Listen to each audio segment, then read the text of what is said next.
Hello, everyone, and welcome to Anxiety Disorders. I'm going to go ahead and share my screen with you.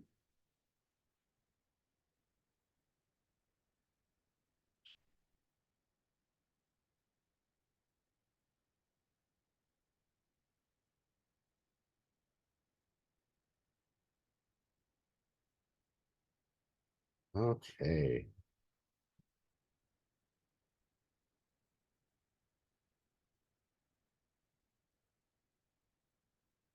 Okay, I think we're ready to begin.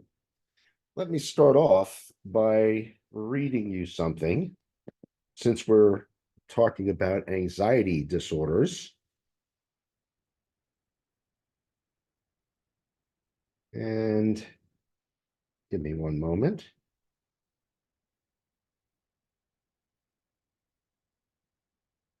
Okay.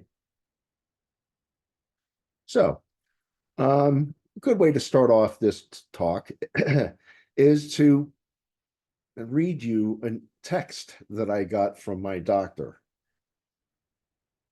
Starts off as follows. Whoa. Now, let me ask you, if you received an email from your doctor that started off by saying, whoa, exclamation point, what would be your initial impression? What would be your first thought? Would it be something around anxiety? Would it be something around pleasure? Could be a lot of different things. But let me read on. Whoa, serious sleep apnea noted. This is a good thing, though, to find it before anything serious has happened to you, like a heart attack or a stroke. That's a nice little text to get.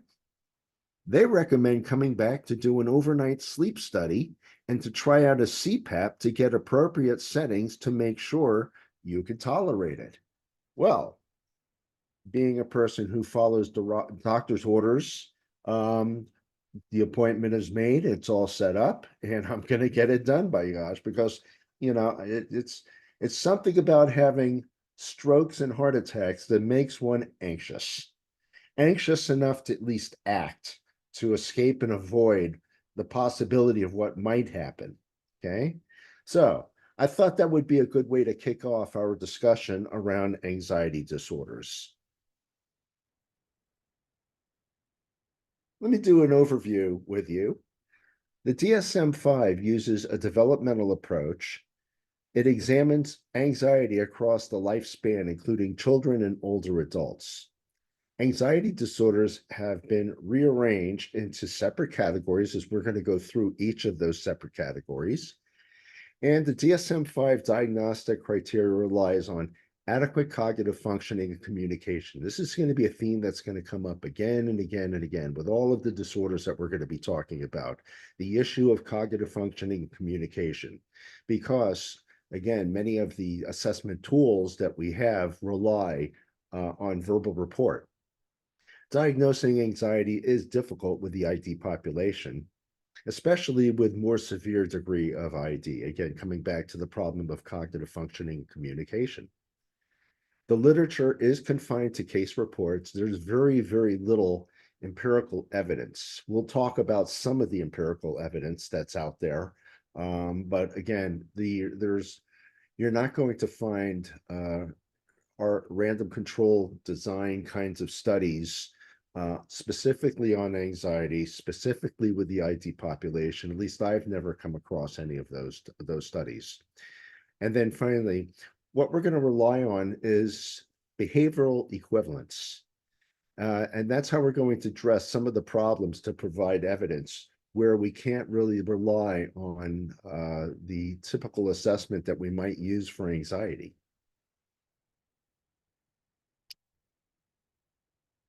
Apprehensive anticipation of future danger, misfortune, and accompanied by a feeling of worry, distress, and or somatic symptoms of tension.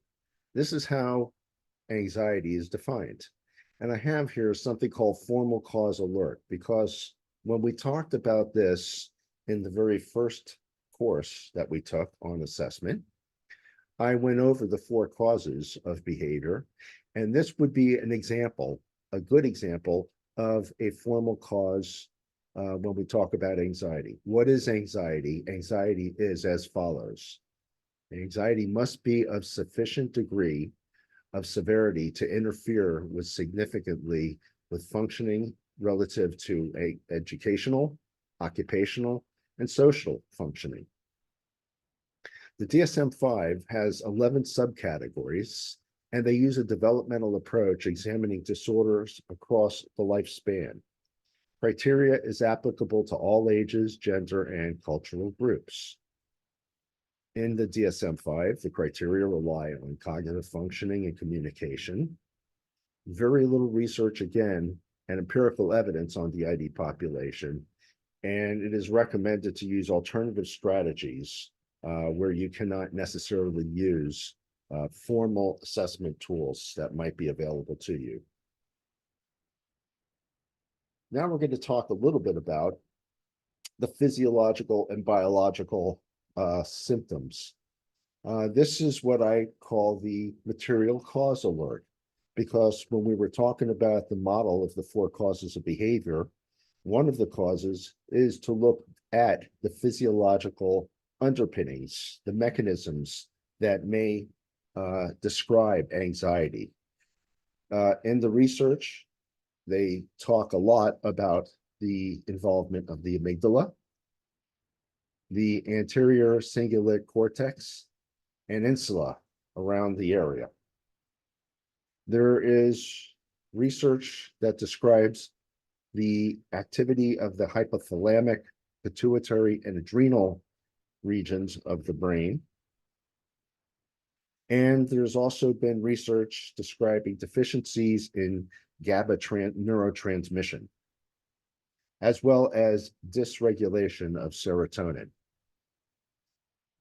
Some of the early research, and this is some of the stuff that I would like to talk a little bit about, is how was this originally studied? And I'm going to go over a couple of animal models, or one particular animal model on anxiety.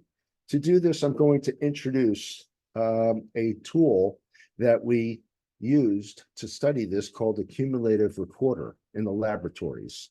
This is the device that was used and hooked up to a what we call an operanda. It might be a lever.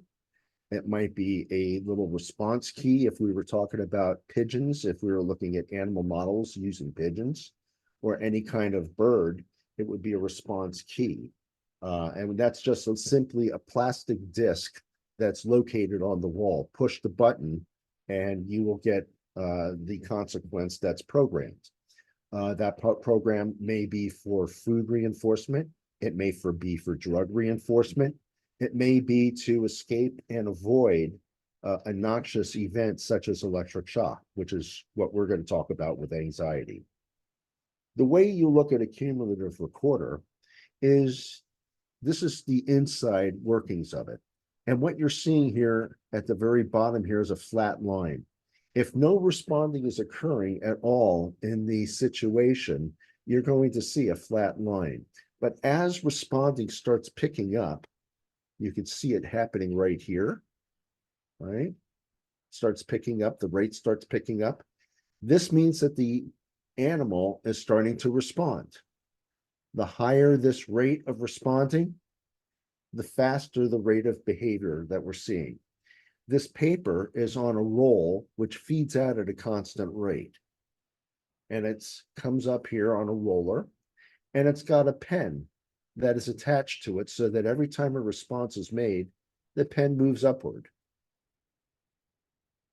This shows you the type of patterns that might occur in the process of looking at one of these cumulative records. You have here very little rate, 0 responding, a moderate rate, and then finally a high rate of responding. You can have a smooth type of a response or an erratic kind of response. For many of the people who were using these devices, they were studying two particular phenomenon way back in the early 30s, 40s, and 50s. And those two things were the effects of positive reinforcement and the effects of withdrawing positive reinforcement. In other words, extinction. These were typical curves that you would get in both of those. Responding in G, you can see here, is at a higher rate. But then as responding occurs, it gets less and less and less and less until finally no responding at all. That's extinction. This is what happens when reinforcement is no longer made available. And then finally, just the polar opposite of that, behavior is at a very low rate. And you could see it actually starting to pick up as time passes to a higher and higher and higher rate. This is what happens with positive reinforcement. And we see these polar opposite types of effects if we have multiple options available. Let me show you what I mean. Supposing we have a situation where we have two levers in the chamber and the animal is on the other side and can respond to one situation in which they can get some sort of reinforcement. In the other situation, they get nothing. The right lever is extinction, where they get nothing. The left lever is the reinforcement lever, where they're actually getting reinforced. And what you're looking at here is extinction over time, because again, we're looking at time in minutes.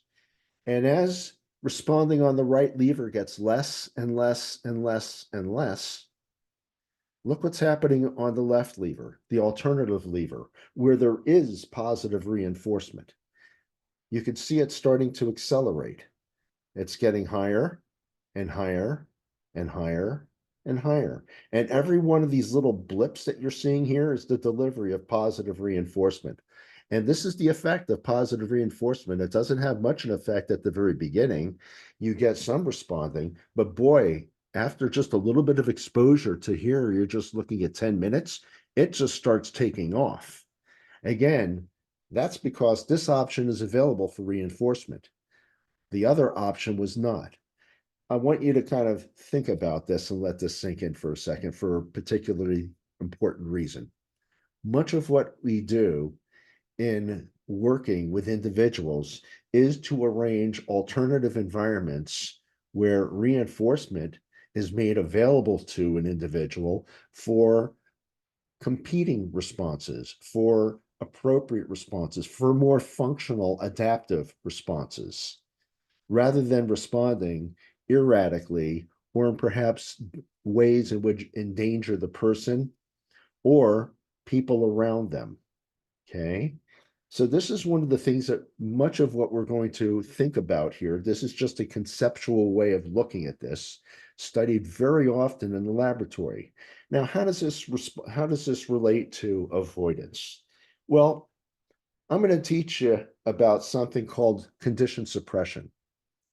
And early research studied rat behavior, and this is an animal model for anxiety, and starting to look at certain kinds of drugs and using drugs specifically to see if you could lower the effect on problems with ongoing responding. So there's no interruption responding. Okay, that was the goal, so that when a person does have anxiety, hopefully they could have a type of medication which allows them to mitigate the effect, the symptoms of anxiety. Okay, and I'm going to show you what happens in the first instance here. This again is a cumulative record. Let me blow it up a little bit. And now you can see it a little bit better. And what you're looking at here is a situation in which a rat is in a small chamber. The floor has an electric grid on the bottom, and there's a lever in the chamber that allows the rat to present itself with food approximately once a minute. So every minute, on the average, pressing on the lever produces a pellet of food. These rats are usually some semi-food deprived so that food serves as a reinforcer, it functions as a reinforcer. And what you're looking at here is ongoing rate of behavior here and here and here and here and here. So you see this ongoing rate of behavior, but then you see occasionally there's an event that takes place over here. Over here, you'll see initially an arrow. That arrow indicates a light comes on in the chamber. A white light comes on in the chamber. That white light stays lit for about 10 seconds. And then after 10 seconds, this would indicate here, this little thing here would indicate electric shock. And electric shock is delivered to the subject, the rat in this particular case, through the grid floor. It's a brief electric shock. Okay. And then what happens here is that you see that the electric shock is over, and then the rat resumes responding on the lever again until the next light comes on. And then you see this all of a sudden suppression of responding. Can you see the difference in rate from here to here, from here to here? And this is the pattern that you see when you're delivering saline. Saline is essentially just a vehicle that they use to inject, has no physiological real effects, no psychological effects. It's essentially like salt water. Well, it's not really salt water, but it's similar to, it's a saline solution. Okay. And again, they're just using this as a test vehicle of this is what it looks like in the absence of any kind of particular drug. I want you to take a look at what happens when you deliver amphetamine. Amphetamine, 2 milligrams per kilogram. Look at the effect it has on behavior. What you see here is immediately between these events, the response lever, it's a very high rate of responding on the lever to produce a pellet of food. So it changes immediately. Amphetamine will change the rate of responding in the absence of any kind of an aversive event. It will crank up, generally crank up rate of responding. Amphetamine is a psychostimulant, is what we're talking about here. Ritalin, Strattera, Adderall, all of these drugs are categorized into the psychostimulant category. But what happens, look what happens to learning when the light comes on. You could see here, you get immediate suppression of responding, immediate suppression. They just back off of the lever and just freeze until the delivery of electric shock, which you see here and here. And then once that shock is delivered, immediately you get a higher rate of responding.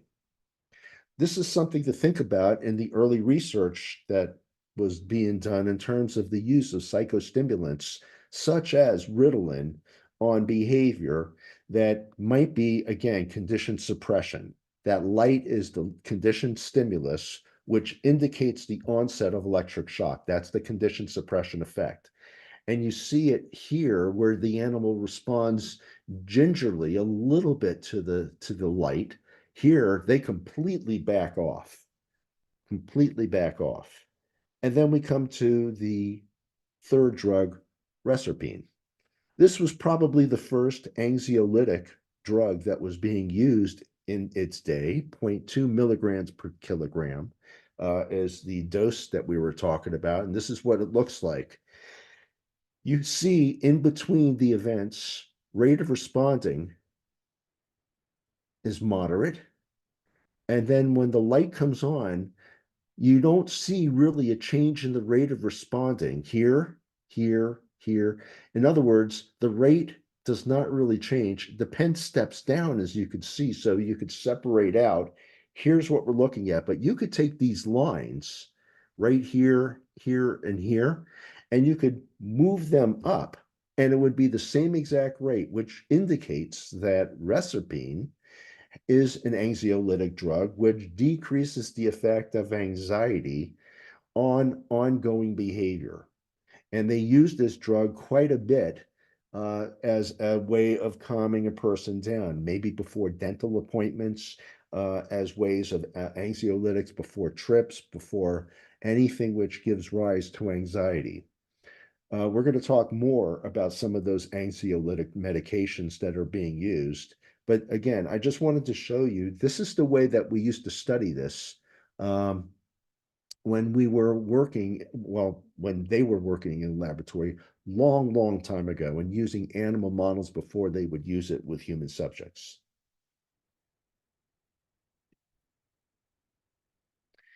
So other things to think about here, again, in the category of material causes, genetic causes. We must take that in consideration that family factors are risk factors. If people in your family and your parents and your grandparents and your relatives, aunts and uncles had cases of anxiety, it may actually be something that might be genetically related. So those are certainly, if you see that in your questions, it may be risk factors. There's also a high correlation of anxiety with Williams syndrome. What is Williams syndrome? It is a genetic condition that is present at birth and can affect anyone. It is characterized by medical problems, including cardiovascular disease, developmental delays, and learning challenges. These often occur side by side with striking verbal abilities, highly social personalities, and an affinity for music. Williams syndrome occurs equally in males and females and in all cultures worldwide. In all the years that I've been in clinical practice, which is a fairly extensive period of time, I've only actually encountered two people with Williams syndrome. And these descriptions are pretty close. I don't know about the affinity for music, but the highly social personalities, the individuals that I was acquainted with were extremely social, um, friendly, like you wouldn't believe. But they did have some issues around anxiety, and that's what I kind of worked with them on. Some of their issues were related to um, being nervous about going into new situations, novel situations that they've never been in before, and nervous that their social behaviors might not be up to speed enough for them to get through this social event. We're going to talk about social anxiety shortly. Third, you could also have psychosocial influences. Presence of a stressor is positively correlated with anxiety. We're going to talk about some of those psychosocial stressors. And when we talk about those psychosocial stressors, we're talking about triggers. So we're talking about efficient causes. That's using the model language that we talked about in the very first um, segment that we did on assessments. And then finally, uh, there is a developmental integrative model. Contemporary attachment theory is oftentimes used. Early attachment experiences shape relationships between genetic, environmental, and epigenetic influences. So these things become part of the discussion as we talk about the origins of anxiety. And again, you could see here, in some sense, the four causes model, all of it being represented to some degree or another here. I want to point out there is a shifting in the wording in the DSM-5 different than the previous versions. It refers to the previous ones um, refers to that the person recognizes that the fear is excessive or unreasonable. That's how it was worded in previous DSM manuals. Now it's been changed to the fear is out of proportion to the risk posed. Ah, formal cause alert. This is what we're talking about when we say, well, what kind of anxiety are we talking about here? This is describes the subcategories of different kinds of anxiety. And we're going to go through each one of these now. Starting off with separation anxiety. This is a fear, anxiety, or avoidance present for at least 4 weeks. Again, pay attention to these markers because these become indicators, as they will in other things that we'll be talking about later on in other trainings. These markers become important to designate the subcategories and to further provide descriptors for the type of symptoms that we're actually seeing. So we're seeing this fear, anxiety, and avoidance present for at least 4 weeks in children and in adolescents, 6 months or more in adults. Differential diagnosis from personality disorders should be made. For example, comparing it to dependent personality disorder or a borderline personality disorder. So again, we want to make sure that we're differentially diagnosing those because the symptoms may align themselves with these disorders. The next one is selective mutism. Child, adolescent, or adult only speak to a selective people, and failure to speak interferes with academic, occupational, or social communication. I have 2 children that I'm seeing right now who have this particular diagnosis that was given to them. They've come to see me and doing a little bit of digging and investigating. They do have another kind of diagnosis, which is called reactive attachment disorder. We'll be talking about that in future discussions. But this is certainly one that I've worked with. And it's not like the person doesn't talk. It is very selective. It's only to certain individuals in our program. He and she are very careful on whether they vocalize or whether they use gestures to get their point across. To some individuals, they just won't even interact. Um, and that was certainly the case with my 2 folks. They didn't really want to interact with me at first, but we have worked through a lot of their issues, and now we have a pretty good relationship. We could carry on a brief conversation to the point at least that we could feel comfortable speaking with one another. Their anxiety is under much better control. A specific phobia. This is fear, anxiety, or avoidant behavior of circumscribed objects or situations that is immediately triggered by a phobic situation, persistent, and out of proportion to the risk proposed. Specific phobias. Social anxiety disorder, fear, anxiety, or avoidant of social interactions and situations that involve the possibility of being scrutinized or negatively evaluated, embarrassed, humiliated, or rejected.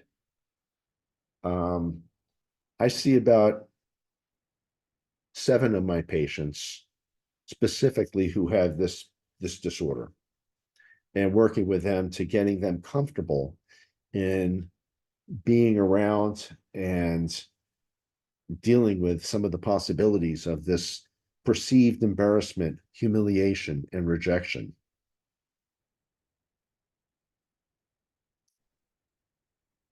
A panic disorder. Recurrent, unexpected panic attacks and persistent concern or worry about having more panic attacks or changes in behavior in maladaptive ways to avoid panic attacks, like seeing doctors. Abrupt surges of intense fear and or discomfort. This can be used with the descriptor specifier, and it can be used for other disorders and mental health disorders, such as, again, social anxiety disorder with a panic attack. You can have social anxiety disorder without panic attacks. I have individuals that I see who have one or the other. And again, a panic attack would be this discrete period of intense fear or terror, maybe with feelings of impending doom. Physiological sensations are oftentimes reported. There's a shortness of breath, chest pains, palpitations, and a fear of loss of control. Okay. Perhaps you might have seen this movie. This is from a clip from What About Bob, with Richard Dreyfuss as the psychiatrist, Leo Marvin, and Bob, who is his patient who he sees, who has a whole bunch of different anxiety disorders. Here is one of his panic attacks. He's having a panic attack. He's breathing into a paper bag, which has been the classic way of getting past a panic attack, for just breathing in carbon dioxide. And then here is the book Baby Steps, which was Dr. Marvin's big publication that made him famous. So this is again a panic attack on top of a social anxiety disorder. Agoraphobia, persistent, and again, persistent is defined by lasting 6 months or more, fear, anxiety, or avoidance of 2 or more of the following situations. So again, you've got this thing that's going on lasting 6 months or more, and we're talking about using public transportation, being in open spaces, being in enclosed places, standing in line, being in a crowd, and being outside of your home alone. Those particular things become the markers for agoraphobia. It's avoidant behavior due to thoughts that escape, keyword here is escape and avoidance, might be difficult, or help will not come in the case of a panic attack or embarrassment. Situations are actively avoided, and they may require the presence of a companion. Fear and anxiety are out of the proportion to the actual danger posed by the situation or the context. Generalized anxiety disorder. This involves excessive, uncontrollable, and irrational worry about various things such as work, school, performance, and things that are basically difficult or out of your ability to control. They may include physical symptoms such as restlessness, being on edge, being easily fatigued, difficulty concentrating, or mind going blank, irritability, muscle tension, and sleep disturbance. I think of this as a situation in which you got somebody who's just worried about everything. It's everything that they could possibly think of. Where there is nothing to find problems, they'll find problems and things to worry about. That's a generalized anxiety disorder. One thing to recognize here, there's less specific exteroceptive stimuli that they're responding to. It's not like it's a specific thing. Exteroceptive essentially meaning a stimulus outside of the organism. It's not necessarily a stimulus outside of the organism. It's much more of what we call interoceptive types of stimuli. Just this sense that something's going to happen. We come now to substance medication-induced anxiety. This is anxiety due to substance intoxication or withdrawal, or to medication treatments. We could also have anxiety disorder due to another medical condition. Anxiety symptoms are due to things such as hyperthyroidism, which could again give you some of the symptoms that you're having this feeling of anxiety or dread.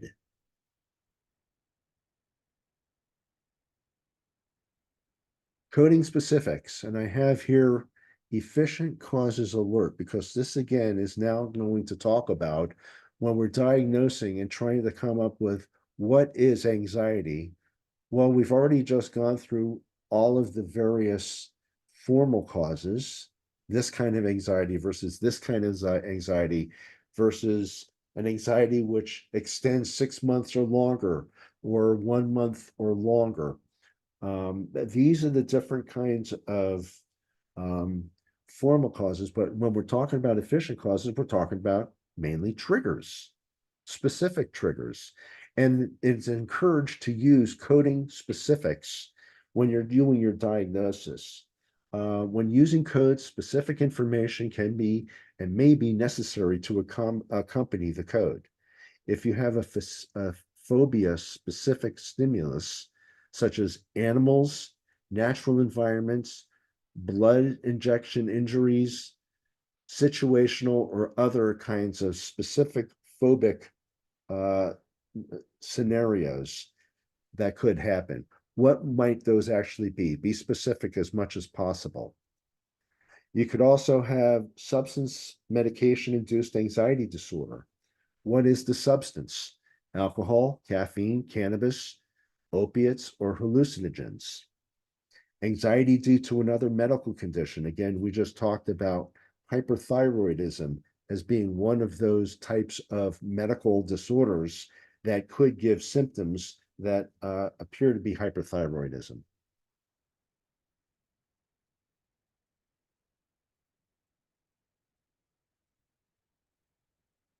Let's talk briefly about anxiety and ID because we're going to kind of talk about this throughout the rest of the training. We've just really covered the general population of anxiety, but what about with the ID population?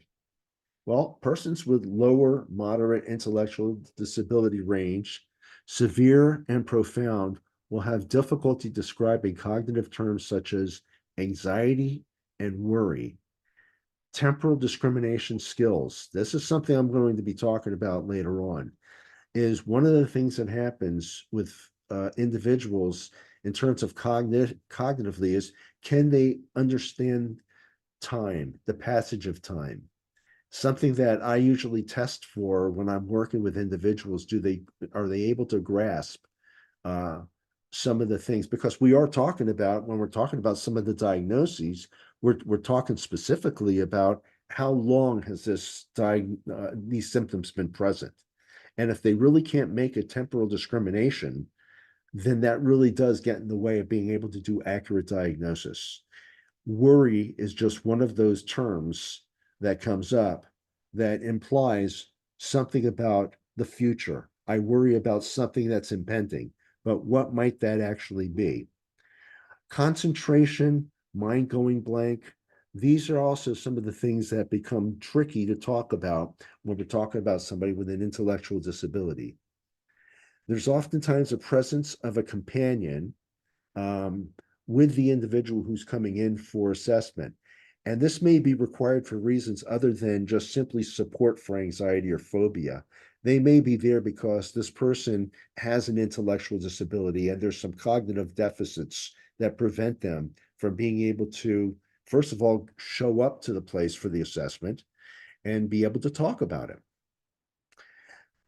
So we look at what I was mentioning earlier, some behavioral manifestations.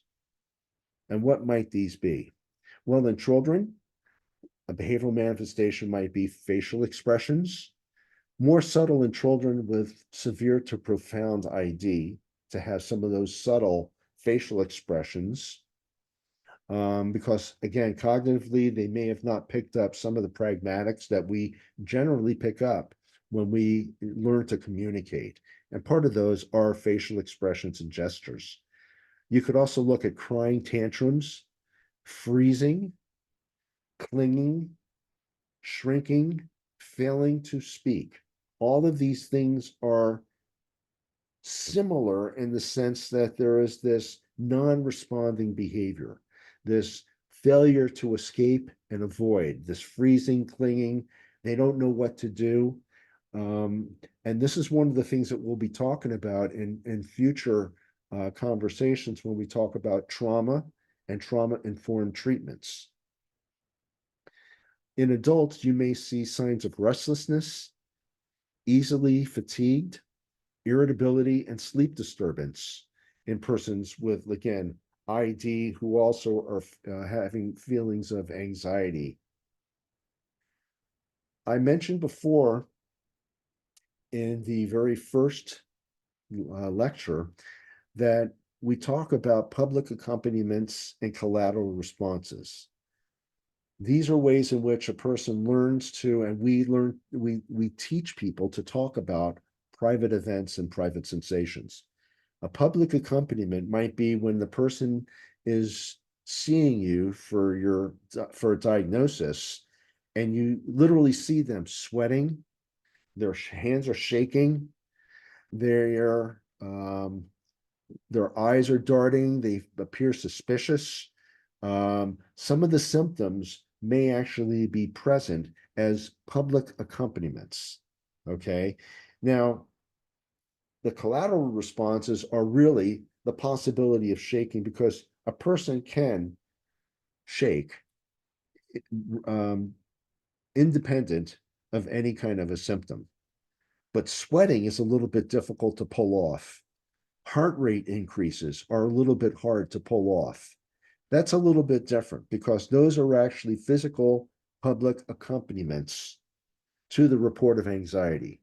Hands shaking, eyes darting, all of those things, those are not necessarily public accompaniments so much as collateral responses. The point I'm making here is that both of these are oftentimes used when making diagnosis. We're looking at things above and beyond verbal descriptions of things like I'm worried, I feel nervous, I'm in trouble. Okay?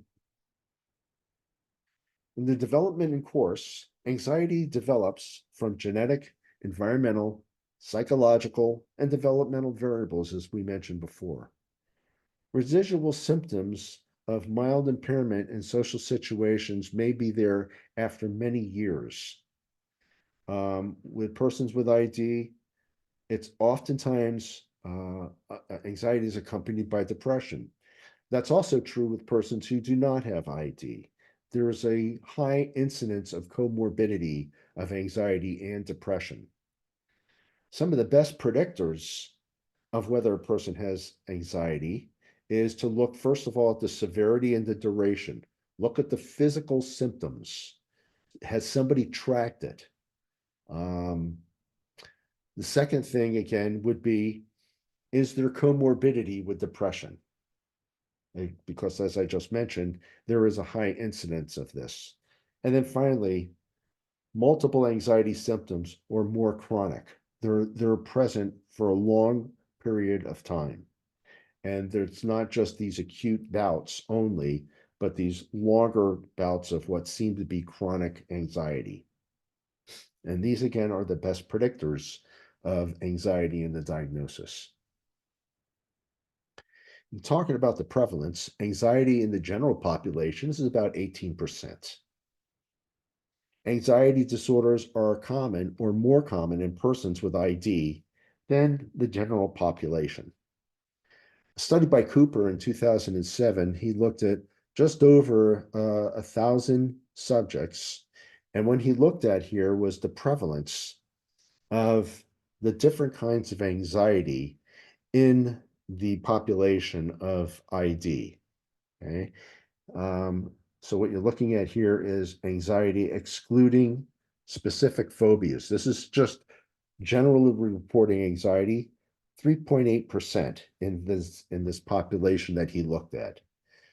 Out of that, he was able to discern that there was a general anxiety disorder of 1.7%, agoraphobia 0.7%, social phobia 3.3%, panic disorder 0.2%, and then anxiety, mixed anxiety and depression, that comorbidity that I was talking about before, 0.2%.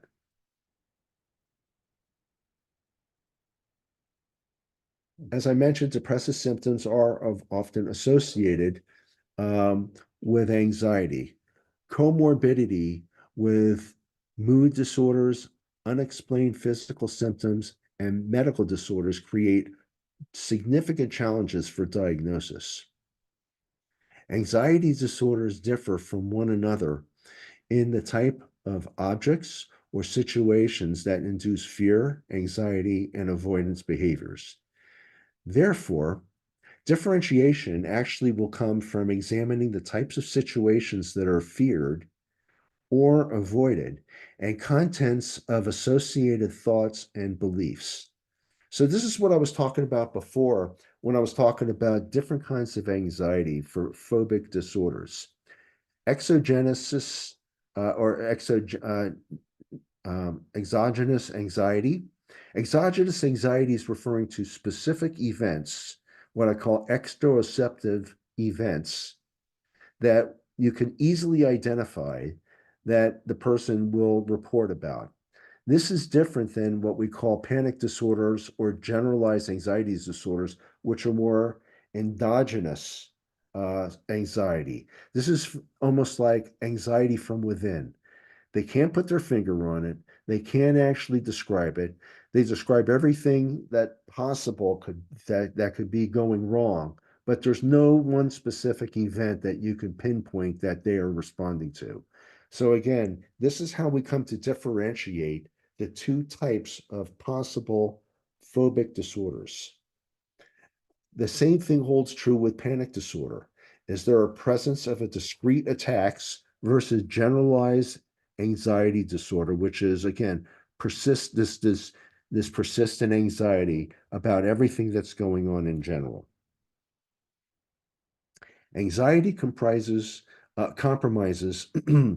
a person's quality of life, psychosocial functioning, and increases in risk of hypertension, coronary heart disease, and myocardial infarction, stroke. Okay. Many anxiety disorders have somatic symptoms mimicking physical illness, but evaluations miss the psychiatric symptoms. I'm going to talk now a little bit about this comorbidity problem.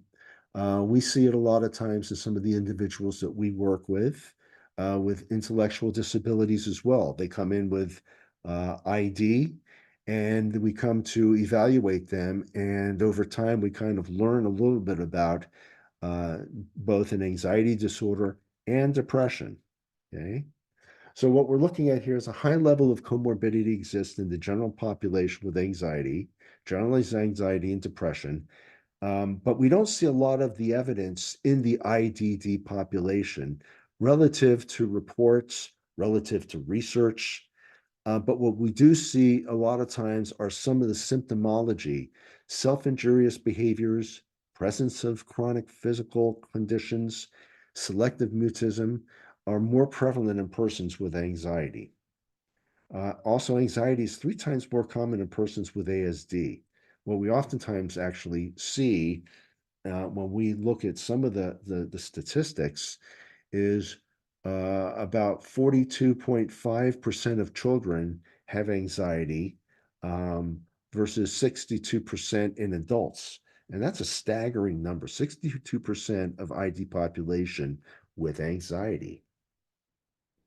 I'm going to quickly go over a diagnostic criteria. And what this is going to be talking about is, again, the crosswalk between uh, persons without ID versus persons with ID. And this is just how we kind of straddle both of those if we have a person that we suspect has ID and also has anxiety. Certainly, we noted before that diagnosis in the moderate range is difficult to make a diagnosis of anxiety if there is too much complex cognitive descriptions. Um, Again, some of the self-report that we have may be very, very limited in terms of what a person is saying when we are doing an evaluation. References to fear should emphasize that fear can be observed by an informant versus self-report. Is somebody coming in and reporting it, again, a companion who's coming in with the individual to help with the assessment process? And I'm going to emphasize again, they should be reporting to you these public accompaniments of things that they have seen directly that the person does that are very, very difficult to just simply fake. And those public accompaniments really are heart rate increasing, sweating, all of those things that are physiological signs of anxiety. But we don't want to necessarily downplay the collateral responses. These are things that a person does that accompany the public accompaniments, but they could be produced voluntarily at times. Shaking hands, darting eyes, and all of those things. Those are things that are accompany it, but may not necessarily be physiological, uncontrollable responses to the anxiety provoking situation. Consistency both within anxiety disorders and other disorders. The use of timescales to determine the course. That is, when we're looking at, well, this is what the time course that we use, 6 months or longer, if we're looking at this kind of a diagnosis. Can we use the same timescales with somebody with an ID? And the answer is, yeah, absolutely. That's what we're talking about. That it's you can use in this crosswalk, you can use whatever markers for duration of time that you're seeing the symptoms. You could use that for both with and without DD. And then again, this is something I want to kind of just say here briefly, that based on clinical opinion, when you talk with clinicians, people with lower and moderate to profound intellectual disabilities, it's going to be virtually impossible to diagnose a generalized anxiety disorder because there is strong evidence that temporal discrimination skills are going to be compromised. Asking questions about the question, do you worry about the future? They may very much worry about the future, but it's not going to be something that they're going to accurately describe because of the problem with verbal descriptions and with the possibility that they're not able to accurately describe, are they talking about something presently that's about to happen to them or something that's happening down the road? Again, generalized anxiety disorder is just something that's a little bit trickier to diagnose. The criteria cannot be modified to accompany this. You got to use the exact criteria that is used by the DSM-5. But you can use observed fear or anxiety and not require the difficult to control. In other words, you can look at the person, evaluate them, and say, I see some degree of observed fear based on their public accompaniments and collateral responses. But the idea that they cannot control their future or respond to things in the future, if you kind of allow that to fall by the wayside in your description and not tend to talk about temporal events so much, you may be able to just use observed fear with a person with intellectual disabilities. We've had to use this quite often with a lot of the individuals that have come by our clinic. It's not uncommon to say, yeah, this really does look like anxiety, and I'm just not getting all of the verbal qualifiers that I need in order to make an accurate diagnosis. All right. I'm going to talk about some treatment options. And in talking about some of the treatment options, again, this is essentially looking at um, things that in the literature um, seem to be reported most often in terms of trying to treat symptoms of anxiety. Again, we're going to talk about it from a four causes kind of a perspective because we'll be talking about it from looking at the treatment models that are used in, for example, cognitive behavioral treatment. But we're also going to talk a little bit about some of the material causes and talk about anxiolytic medications as well. How could they be used? What are some of the ones that are most commonly used and for what treatment specifically? So approaching the problem is always done pragmatically. There are times in which we're not going to nail down a DSM-5 diagnosis. It's just not, we're not able to get all of the qualifiers in there. Um, we could continue to look for them and make sure to kind of drill down to get a better diagnosis. But if we look at this, again, pragmatically, if we have a person who has avoidance due to fear and anxiety, avoidance due to hypersensitivity, there there is some degree of overlap in some of the symptomology. So both types would involve probably using some sort of desensitization, or we might encourage them to approach the stimulus that's to be avoided. That's essentially approach responses, and try to reinforce approaching versus not reinforce avoidance responses. Or thirdly, teaching them to tolerate the stimulus without other responses. In other words, being able to be exposed to the situation, but the symptoms have dissipated um, for whatever reason. They could have dissipated over time. They could have dissipated due to the treatment. It could have been dissipated due to the anxiolytic medications that the person's taking, or a combination of all three. Most studies that treat fear, anxiety in persons with ID rely more on behavioral observations, the behavioral manifestations, than on a formal DSM criteria.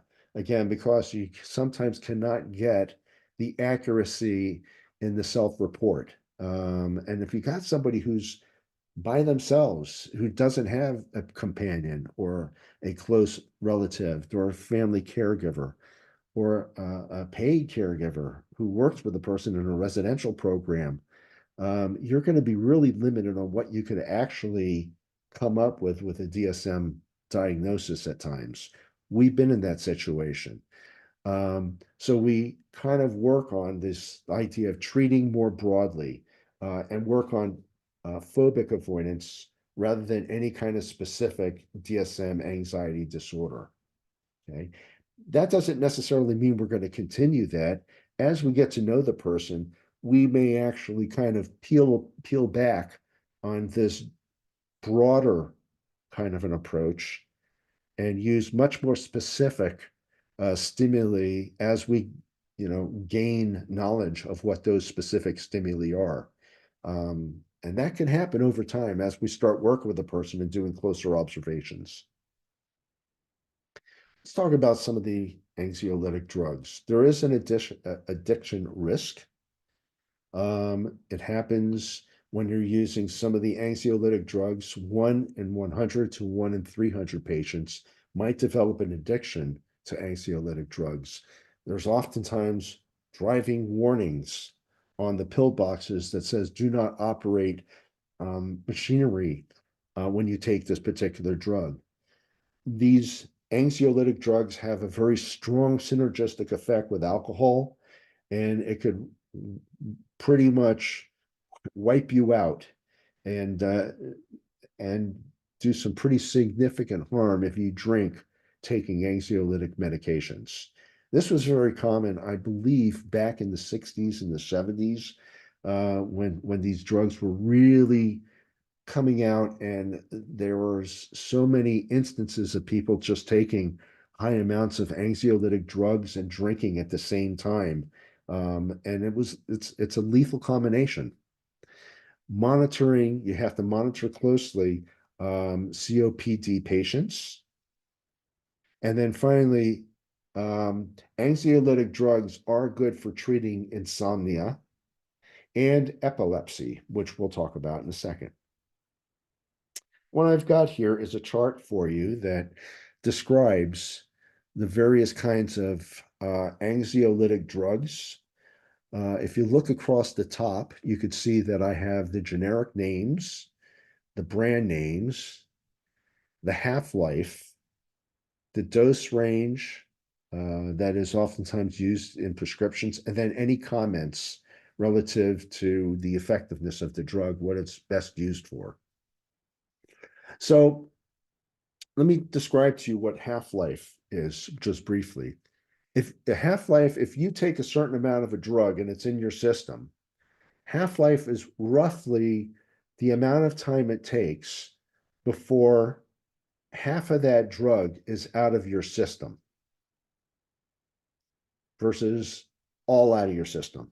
So it's the halfway point at which you take the drug, you're halfway at the point where, okay, this is where you were here before, now you're down here, and then later on you're going to be further down because the drug will be out of your system. So when you look at that, you can see that some drugs have a very long half-life. And we'll go through these. For example, Xanax has a half-life of about 12 hours. It's used primarily for anxiety and panic disorders. Librium has a half-life of 18 hours. Those range between 5 and 60, and it's used for anxiety and alcohol withdrawal, OH withdrawal. You can look at all of these and see basically that some of them have longer half-lives than others. For example, Transient has a really long half-life of about 100 hours. And this is used for alcohol withdrawal and partial seizures. Klonopin, also used for seizures and for panic disorders, generalized disorders, and chronic leg movement disorders. Valium, which is pretty common, it's for anxiety, muscle spasm, alcohol withdrawal, seizure, adjunctive treatment, and anesthesia. One of the things that you might get is you may get Valium to calm you down before you go into the dentist's office. This will calm you down so that you're already calm by the time you're sitting in the chair before you actually start getting whatever you're supposed to get, because you're going to get, root canal surgery or something. I had a patient who had Valium, and I have actually several patients. Valium is the treatment for seizures. It comes in not pill form, but we have it in suppositories. You don't want to necessarily start sticking pills in somebody's mouth when they're having a seizure, but you use Valium as a suppository, and it helps to stop the seizure and interrupt the seizure so it ends quicker. So that's oftentimes used for seizure disorders. Ristarol, oftentimes used for insomnia. Ativan, oftentimes used for anxiety, insomnia, as an anti-emetic drug for anti-vomiting. And oftentimes, again, Ativan's often given as a pre-op sedation before dental surgery as well. Whereas the other drugs were called benzodiazepines, these drugs are called non-benzodiazepines.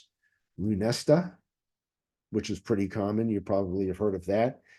This is good for insomnia, and you want to make sure if a person's taking Lunesta, they are on a no-fat, high-fat diet, okay? Because it will make it tends to elevate levels, so you got to be very careful with that. Ambien, I'm sure you've probably heard of for insomnia. Rosera is also used for insomnia, and again, no high-fat diet. And Buspar. Buspar is used as a general anxiety disorder medication. I have seen Buspar used so often in many of my patients. I'll see them coming out of the hospital on 15 milligrams of Buspar for anxiety.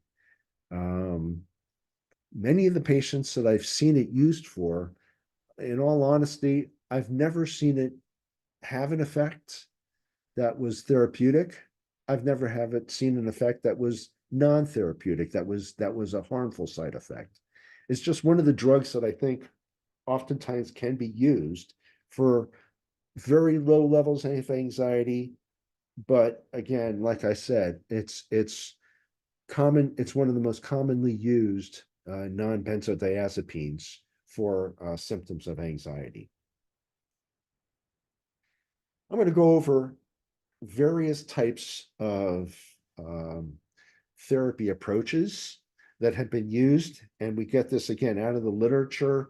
That the first kind that we're going to talk about here is in vivo. One of the things you'll see as a theme here is that it seems to be that the higher percentage of um, interventions for persons with intellectual disabilities just simply falls into the category of behavioral by its nature, because again, we're looking at behavioral manifestations. And then we're going to go through and you'll see here that many of the ones that we're going to describe that are seemingly commonly used and listed as effective are ones that are in the behavioral arena.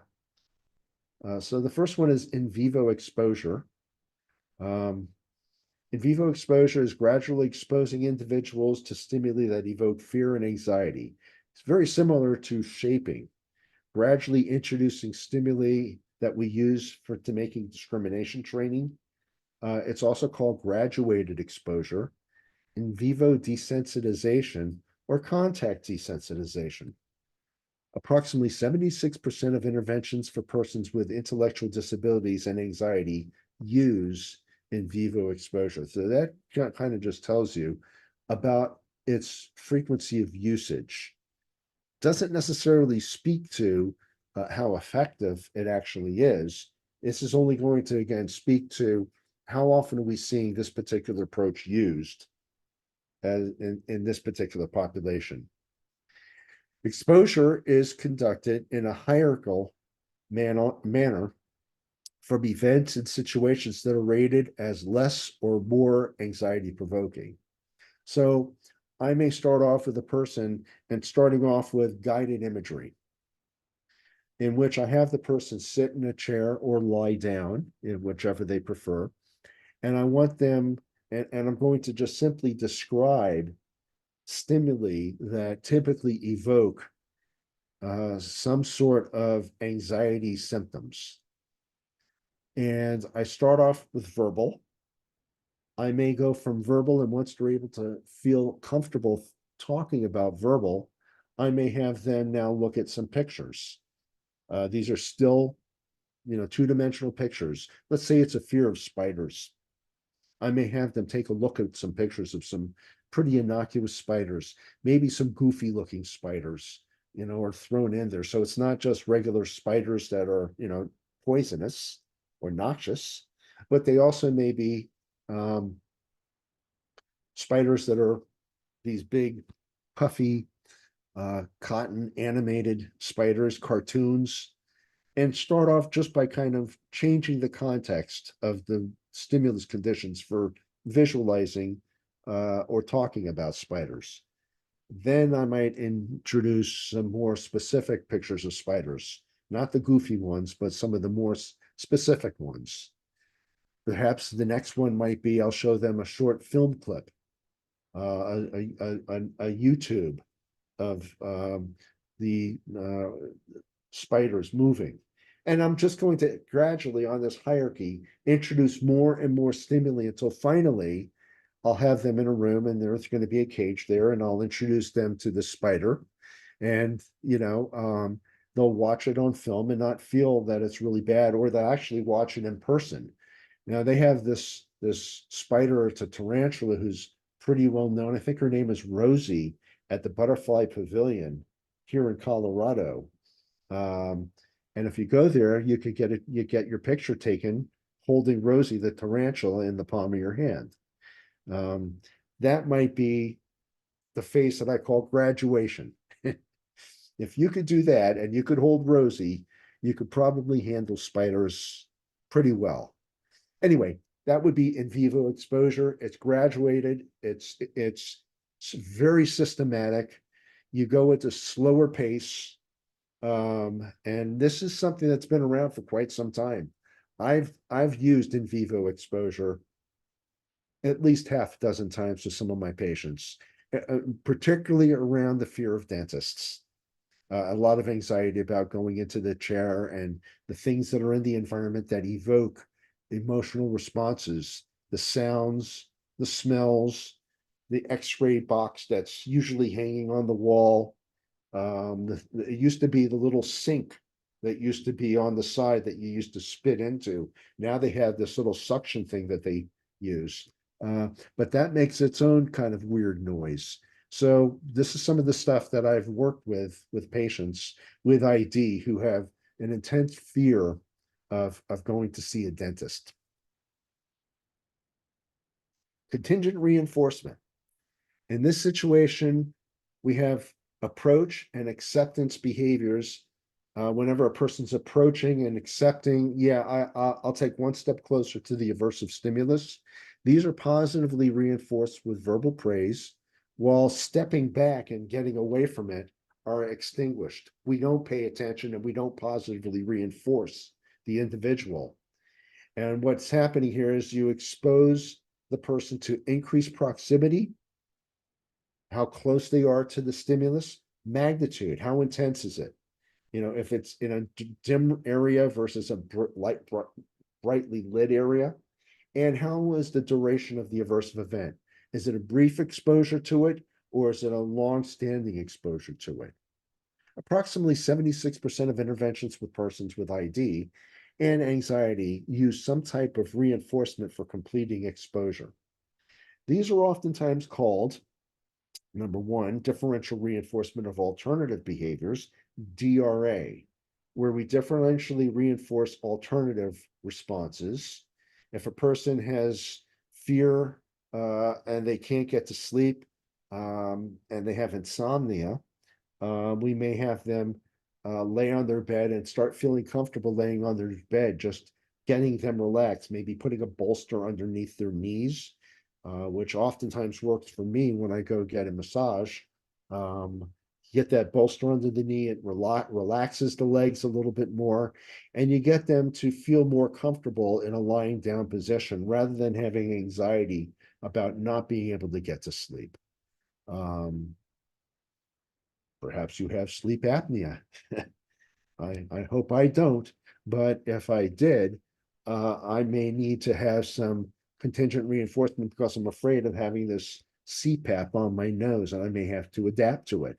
So I may have, this kind of a program put into place. DRO, which is differential reinforcement of other behaviors. Okay, not just an alternative response, but all other possible behaviors. And what we're looking at here is we'll start reinforcing anything which looks like they're not trying to escape and avoid an aversive event. Okay. Hierarchy, shaping, fading. Again, this is falling back into the ABA kind of approach. Here we're breaking down the approach and engagement responding into smaller steps, baby steps, right? And gradually increasing the response requirement, what we call making successive approximations towards the final goal. We're getting them a little bit closer, a little bit closer, and a little bit closer. We're shaping in the sense that we are shaping the behavior to move forward in a positive direction as an approach and fading in the stimuli that are technically aversive a little bit at a time, brief, short exposures, followed by, if they could tolerate that, the next one might be a little bit longer, then a little bit longer, then a little bit longer. Always listening to the patient as they're telling you, are they able to handle this? How are the symptoms of anxiety? Approximately 56% of interventions for persons with ID and anxiety use some type of hierarchy, shaping, or fading for completing the exposure. Stimulus parameters may include how many steps there are in the task, how many things do we ask them to do, the duration of that we're expecting them to respond, what's the magnitude of the stimulus. And when you're holding Rosie the tarantula in your hand, and she doesn't bite, she's totally friendly, she's just sits there in your hand. The magnitude of that stimulus is how intense could that be? It looks scary, but it is not going to bite you. So the magnitude is basically zero. The duration, how long are you going to hold Rosie in your hand? Put her in your hand for 1 second and say, okay, take it back, I'm done. Or are you going to hold Rosie in your hand for a good minute?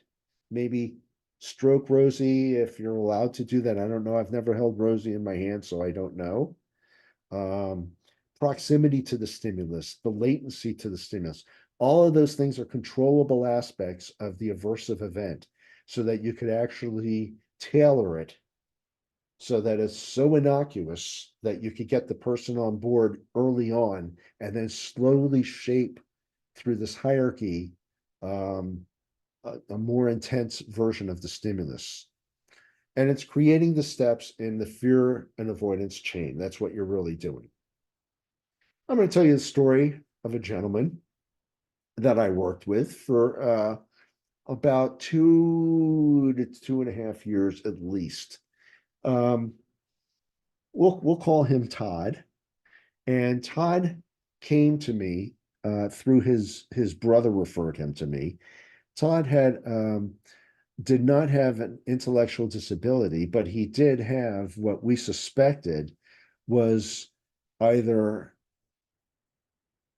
a traumatic brain injury at a very early age or some sort of cognitive functioning problem. He had significant OCD behavior, obsessive compulsive behavior disorder, and he had high amounts of anxiety around his obsessions and compulsions. He used to get anxious about standing around talking to people and listening to them have a conversation, and then he would miss part of the conversation and he would ask him, "Oh, I didn't hear that. Could you repeat that?" Because he would get anxious that if he missed part of the conversation, he would miss the gist of why they were talking in the first place. And he had anxious interactions because of this, because he did not want to keep asking people to repeat what they said. Because he said it annoys people. And in some ways he was right. It does. It certainly annoyed his brother. And he did this quite often. Another thing Todd did was he had this obsession of looking at license plates and reading them. He had to read license plates. If he'd walk in a parking lot to go to his car, every car he'd pass, he would have to try to read and make sure he read what was the license plate number. That used to bother him a lot.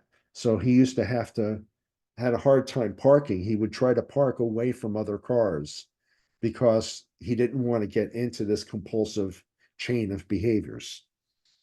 This is Todd sitting in a chair in his basement. Todd had a problem with mail coming into the house. Postal stuff just sat on a table and sat and stacked up because he did not want to go through this um, because he would find that he had to inspect every little piece of information on that mail, and he just didn't want to spend the time doing it. But he didn't want to throw it away because he thought it had important information that could be used, such as a sequence of numbers of 7 numbers or 6 numbers that could be used for Powerball or for gambling or for lotteries, and thinking things that if he throws it away, he's throwing away his chances at $1 million. This is just what his basement, part of what his basement looked like. This is just, again, a part of this. I'll show you a little bit more. Okay, and that's just one corner of the basement. Here's another corner of the basement, a table or an old desk that just had all kinds of trash on it. Books that were stacked by a very beautiful brick fireplace. That was a functional fireplace in the house, never used, never bothered to be used because they just never went down to the basement. It just was an area that they used to put stuff in. They used to keep all kinds of Christmas wrappings and presents, boxes, and ornaments, and all kinds of things. They hadn't set up a tree for years, but they had this collection that they used to hold on to. They never got rid of it. And what you were looking at back here was Todd during treatment. Um, he would not go down into his own basement because he would be locked down in there forever in his head, trying to figure out what he has to do and go through. And we could not get him to clean it all up because he wouldn't know where to turn first. And even if he did know where to turn, he couldn't throw out the stuff because he had to inspect everything. So we said, if you want to inspect it, fine. But here's the deal. This is what we're going to call this. We're calling this basement and declaring it filthy. This is his brother getting involved in the treatment. He would say, Todd, the basement is filthy. And he went out and bought hazard tape. This is stuff that you could buy at Home Depot. It's that yellow plastic ribbon that says caution. And what his brother did, very clever, and he did it with my help. We said, Ty, you go into the basement. You're not going to clean the whole basement. All we did was take a little bit of the hazard tape, about a foot and a half of it, and put that on a particular area in the basement. It might be on the floor. It might be on the area of trash that's stacked up. It might be on the desk. But we called this the target zone. And we said, Todd, from this point on, this is going to be called the no filth zone. And what you're going to do is all you're responsible for in 1 week. Now, this is stuff that, by the way, if the typical person was asked to clean it, we could probably get it done in about 10 minutes. Because all we'd have to do is just you see the garbage can right there? Just take the garbage can and whoop, swipe it all in there, gone, clean, done. But Todd couldn't do this. So we said, Todd, you have 1 week to change this area and it must be clean. And here's what we mean by clean, not a shred of paper or object on this particular area where the tape is located. We don't care what you need to do. We don't care how you do it. You need to do it. But this is him that we videotaped him going through the area.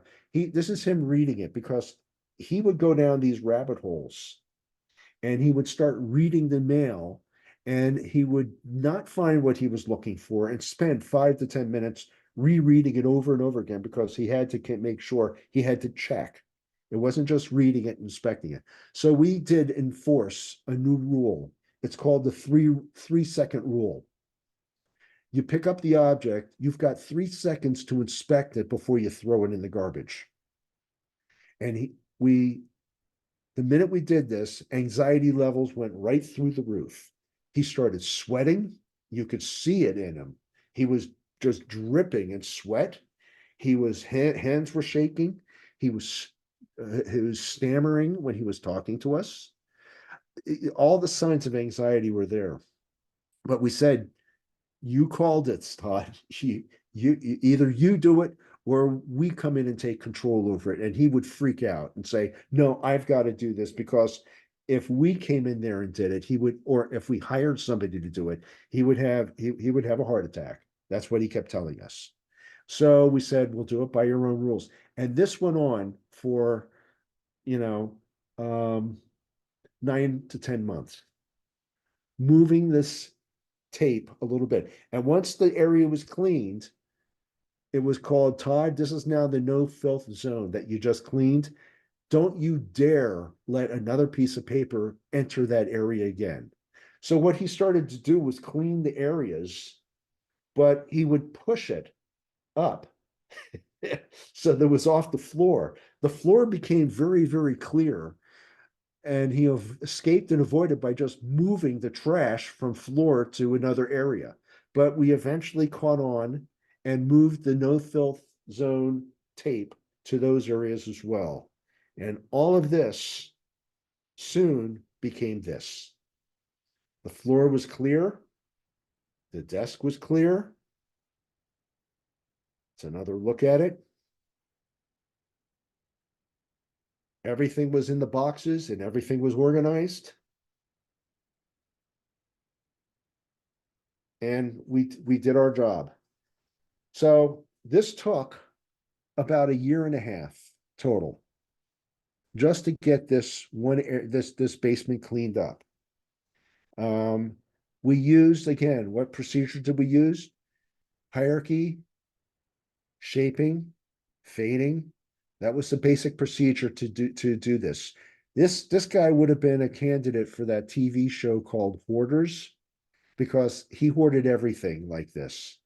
So, and by the way, not to be surprised, his mother did the same thing.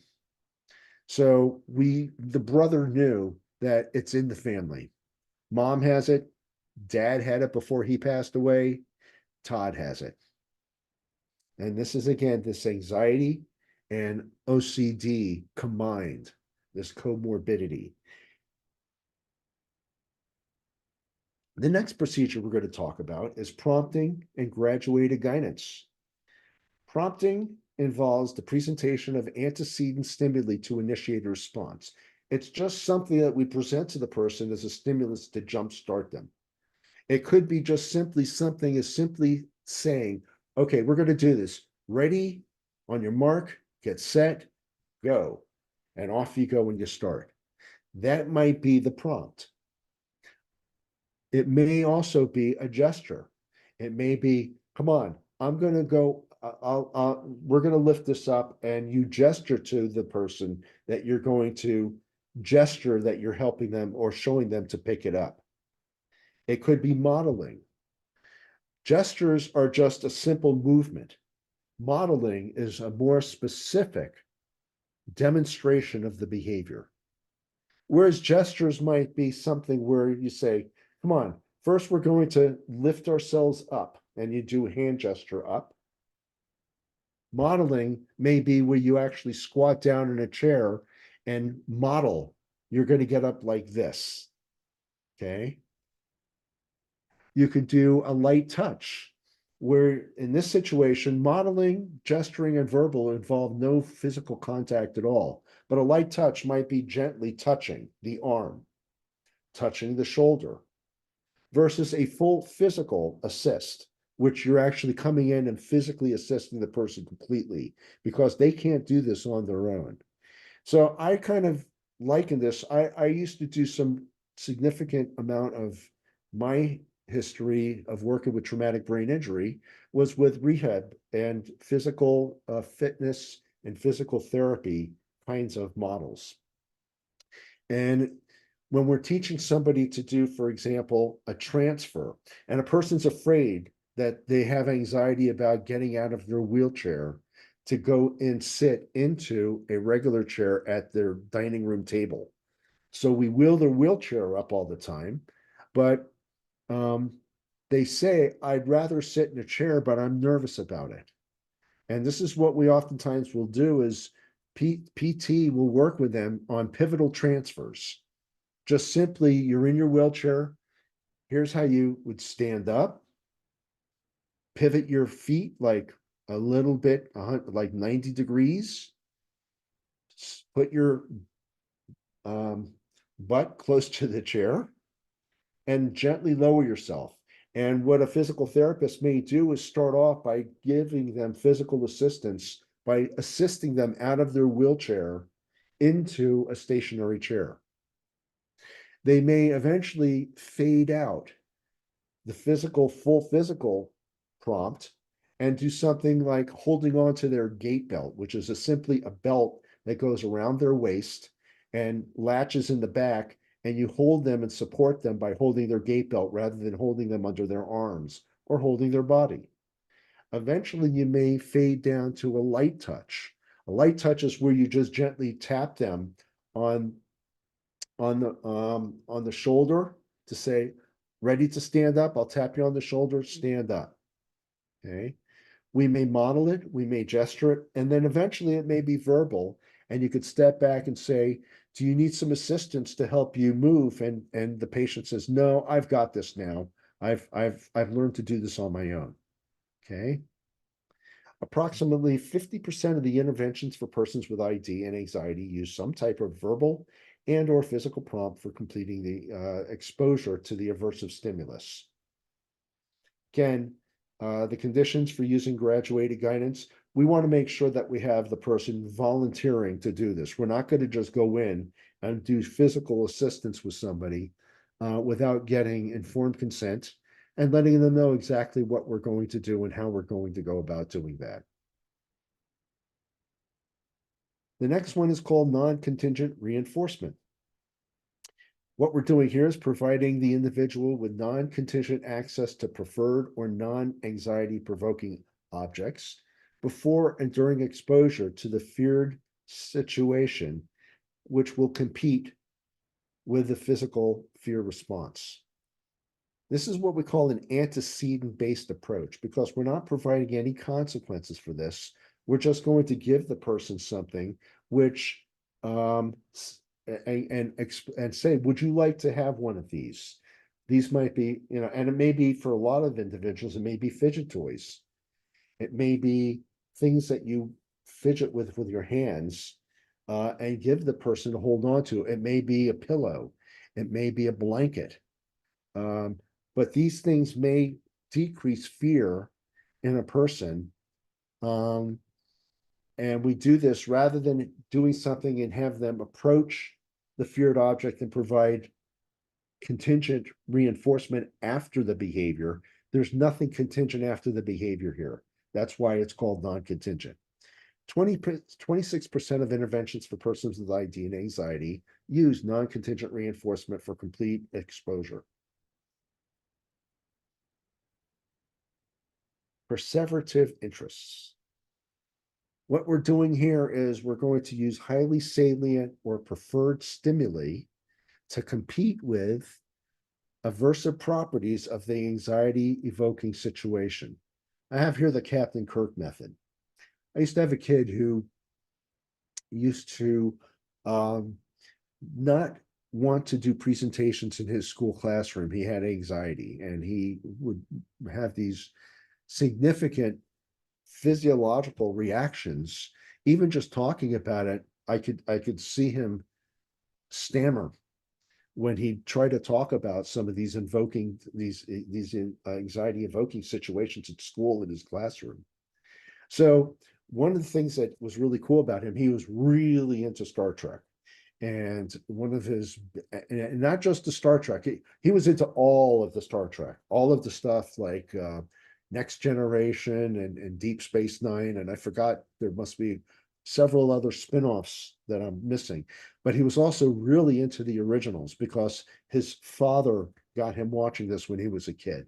So he was really into Captain Kirk. Everything Captain Kirk did was ultra cool, and that was it.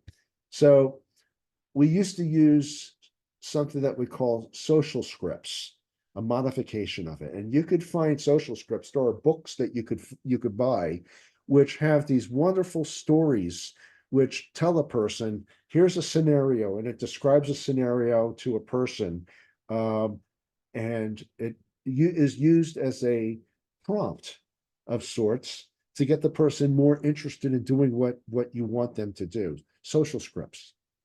And for him, he had his circumscribed interest, which is what I'm going to call this special interest, the Captain Kirk method. And all we would do is, when he was anxious about something, we would say, how would Captain Kirk handle this situation? And he would immediately stop dead in his tracks and start going, well, Captain Kirk would do this and this and this and this and this. And then we'd say, exactly. And that's what we're going to teach you to do. So when we did lecturing, we talked about how Captain Kirk would have lectured, how he would have started off his lecture, how he was coming in, how he would have been dressed, how he looks at the audience, his tone of voice, and had him rehearse this over and over again as if Captain Kirk were doing this. And it worked great. He was able to do this. And we were able to do the same method, not only with Captain Kirk, but we've done the same sort of circumscribed interests with other of our patients who come in, who work with us. We have a lot of different cartoon characters that the kids really enjoy, that they want to emulate. Spider-Man's a big one. How would Spider-Man handle this? Right? How would I forgot the character's name now. Peter Parker, I think, is the alias. What would Peter Parker do before he turned into Spider-Man. And we could do it with Clark Kent and Superman. We could do it with Bruce Wayne and Batman. So these are just some of the interesting things that we've used with some of our patients. It is pretty interesting. Again, this is also a type of antecedent sort of an approach. Increasing predictability. One of the things that really helps is that getting the person to look forward means that we want to set them up in a way that we teach them to be successful. And one way to be successful is if they could predict the things in their environment, they're in a better position to respond more effectively to it based on the things that they learn, coping responses. So anxiety responses are lower in predictable settings in which stimuli are consistent by providing reliable stimuli which predict upcoming events. With a lot of our kids that we work with, we call this setting up a safety signal, setting up a visual schedule so that they know what's going to be happening. Social stories, again, are really, really effective. Priming them and saying, this is what's going to happen, and pre-cueing, rather than just coming in and saying, time's up, it's time to transition, we're going to go do this now. We do pre-cueing. Pre-cueing involves maybe a half hour before it's time to stop the activity. We say, hey, in about a half hour, we're going to stop and we're going to go shift over and start doing something else. Then at the 15-minute mark, say, hey, just want to remind you, in 15 minutes, we're going to be doing such and such. And then continue to do that at the 5-minute mark. And then the 1-minute mark, hey, start wrapping up things. We're 1 minute away from stopping the activity. And this is called, again, pre-cueing. We do this a lot of times with our kids because they have a difficult time handling transitions. Approximately 12% of interventions for persons with ID and anxiety use some sort of strategy for increasing predictability. Warning signals, countdown timers, and you could buy, by the way, you could buy these countdown timers on Amazon. We have at least 3 or 4 of them in some of our classrooms, and all it shows you is it's not a second hand, it's not a clock that you like a typical face of a clock. All it is it's just a circle, and it fills up, and as it gets closer to the end, you see it go towards 0, and then it kind of goes to 0, and then it rings. So the person could visualize. It's almost like a very big second hand. Okay. I want to point out some of the things the research seems to show. And by the way, you could also do video priming and social scripts. With social scripts, they're more effective when addressing inappropriate behaviors than teaching social skills. And when the individual has a lower cognitive ability rather than a higher or average intelligence. You don't necessarily use social scripts with somebody who's higher cognitively functioning, but we do give a lot of examples. We give personal examples. We oftentimes will say something like, I used to be in your shoes and I used to be afraid of doing X, Y, and Z, but here's what I did and I got over it. That's not really a social script so much as a statement about, if I could do it, you could do it. It serves as the same kind of function as a social story. And, but it does not actually say, here's a story about Johnny. Here's a story about Captain Kirk. We don't necessarily use those examples with somebody who's average or higher intelligence. We would just basically do it by example. All right. I'm going to talk about this procedure because this is one of the other ones that are commonly done. It's called extinction or response blocking.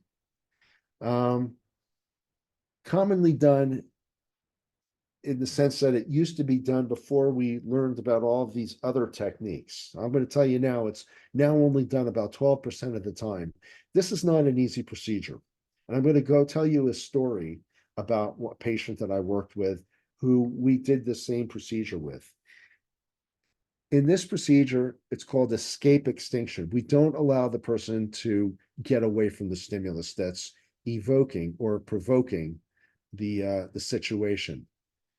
And what the theory is that if you allow a person to just stay put and not move and go through all of the extinction of getting it out of their system, so to speak, the individual will eventually stop and they will not engage in avoidance responding.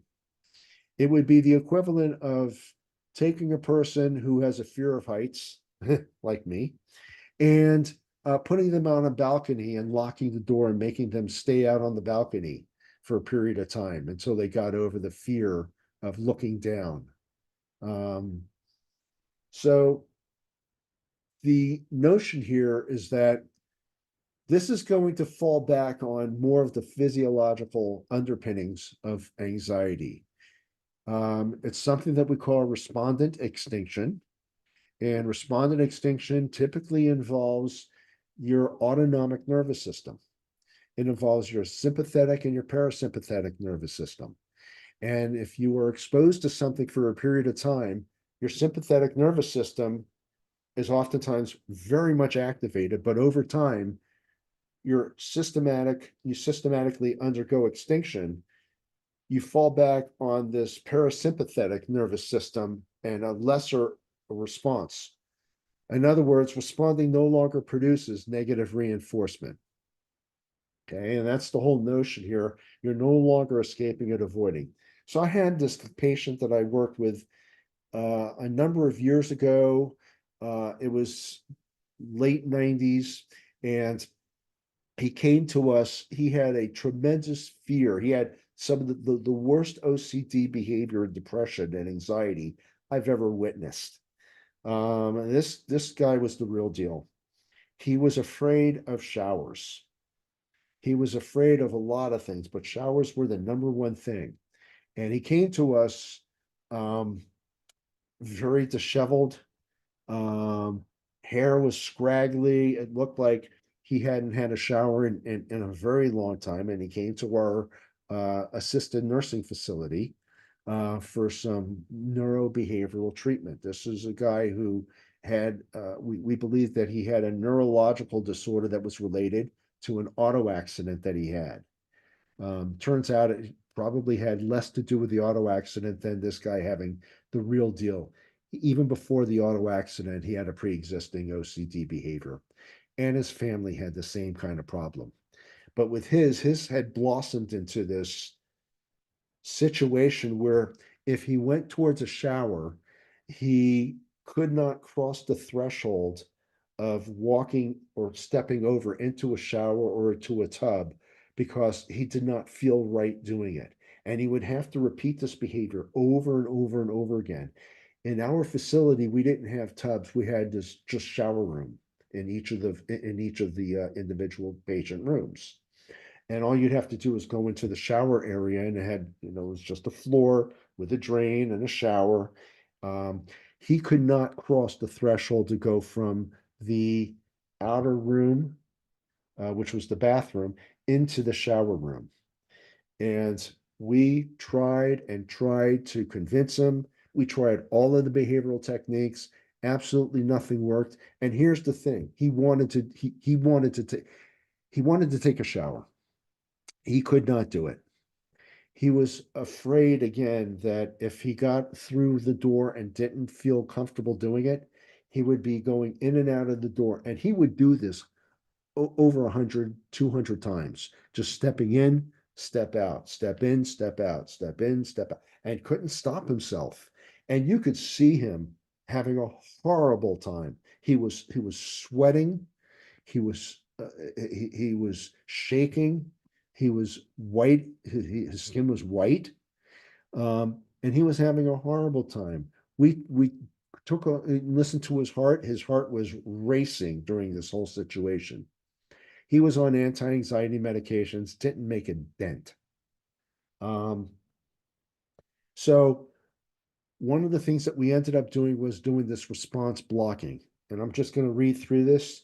It usually involves physically guiding physically, hands-on, guiding the person through the hierarchy of preventing and blocking escape response.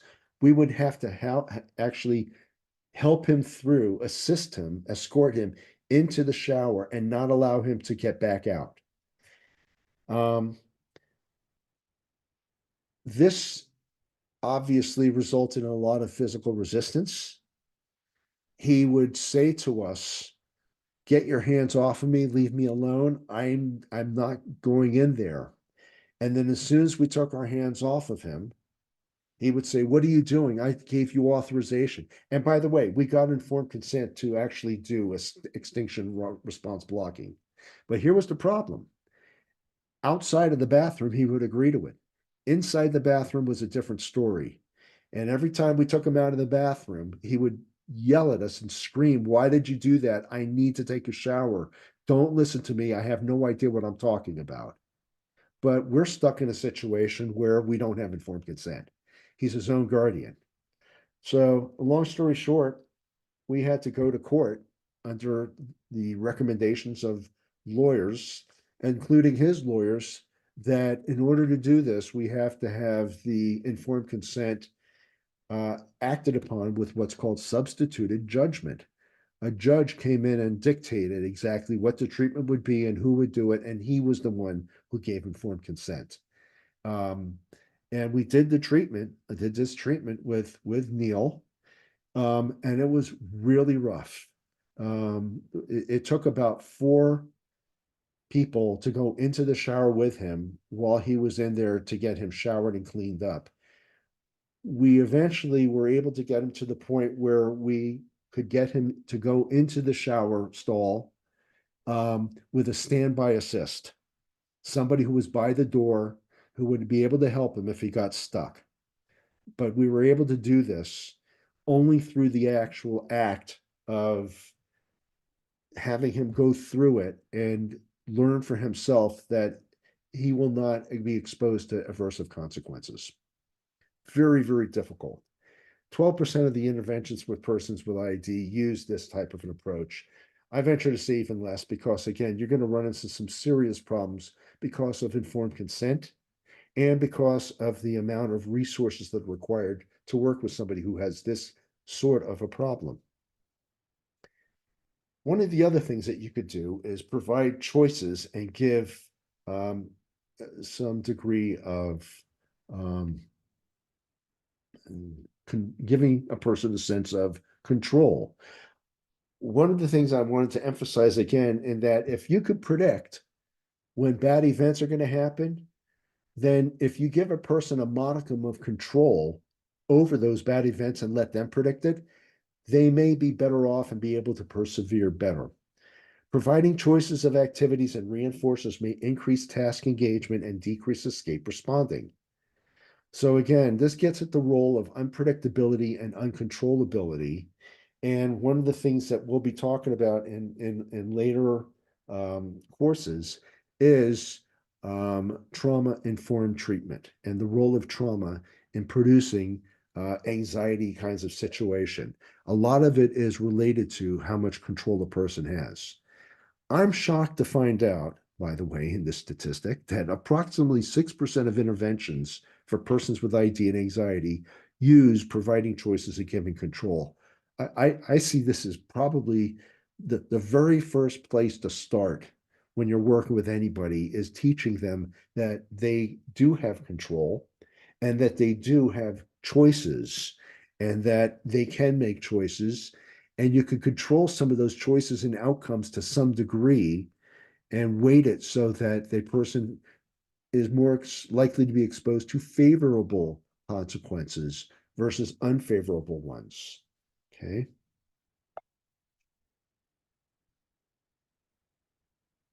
I'm going to go over some of the cognitive behavioral treatment approaches. CBT is considered the gold standard for evidence-based treatment for neurotypical children and adults and high-functioning ASD without ID. Again, the approaches that might be used are graduated exposure, psychoeducation, cognitive restructuring, somatic management, Relapse prevention. 21% of interventions for persons with ID with anxiety use CBT. Strategies to treat children with borderline IQ or DD include increasing structure, increasing using visuals, representing concepts using metaphors. I have down here the stiff noodle versus the wet noodle. One of the things I used to do, and we're going to talk about this shortly, is relaxation training and teaching kids, quote unquote, coping skills. And in teaching them some of the coping skills, how to relax, how to get their body to calm down. And some kids and adults never really learn how to do this. Some kids have a hard time with the concept of relaxation, but with kids with borderline ID or DD, I've oftentimes used this little metaphor. I have lasagna noodles in a box, some of which are boiled so that they're soft and they're floppy. The others are stiff so that when you hold it, it's stiff and you could actually bend it and they break. So when I work with children, I'll say, I want you to, and this is when I usually will ask them, I want you to make your arms stiff. And they really don't know what stiff is. And I don't want to start grabbing them and putting my hands on their arms to straighten their arms out and say, come on, make it lock your arms in place. I just show them the stiff noodle. I say, you see how stiff this is? I want you to make your arms stiff like this so that they don't go down. They don't go up or down. They stick out. And I hold the noodle um, parallel, is that right? Parallel to the ground so that they could see that the noodle's not bending. And then I say, good, now I want you to make your arms like a wet noodle. And I hold up a wet noodle, which same thing again, but it's all floppy. And their arms just flop down. I said, that's relaxation. So stiff noodle, stiff arms, tense. Wet noodle, floppy arms, relaxation. And that's the metaphor and visual that I will oftentimes use with some of my kids. Cognitive restructuring. Individuals identify anxious thoughts and self-talk to challenge them and replace them with more productive and accurate thoughts to facilitate coping rather than avoiding. For individuals with a cognitive deficit or language deficit, um, cognitive components such as psychoeducation restructuring, these are oftentimes going to be modified to accommodate the individual's level, or we just leave them out entirely. Okay. Sometimes we may shift to social stories, exposure, and reinforcement. Back when I was back in the 80s, when I was getting supervised for my licensure, um, I was working with a really strict um, psychotherapist, very much in the tradition of Freudian psychotherapy. And he used to teach me all the things that I learned about how to do psychotherapy with persons with intellectual disabilities. That was his specialization. And he developed his own scale called Tell It Like It Is. It was a questionnaire that was in a language that was so easy to understand and follow that and the Likert scales were set up to favor uh, effective responding. So the person knew exactly what, 1 versus 5 meant, one being the least, 5 being the most.